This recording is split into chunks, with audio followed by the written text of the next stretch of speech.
Welcome to Not Milk Never Milk. Subscribe if you're lactose intolerant. You start by detangling and washing to remove oils and silicone buildup that cause extra shine. Use a wide tooth comb and a gentle, sulfate-free shampoo in cool water. This strips surface coatings without damaging fibers.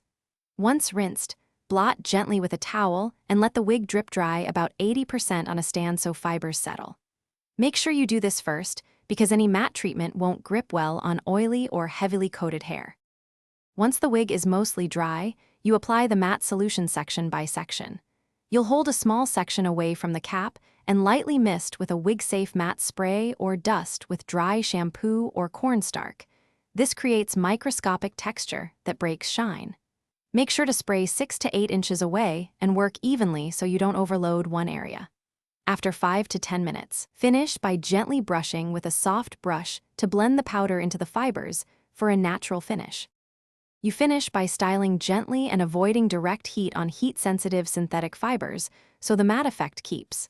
If some shine persists, you can repeat a light dusting or one more quick pass with a wig-safe matte spray, making sure to blend. And if you see powder clumps or a chalky look, don't panic.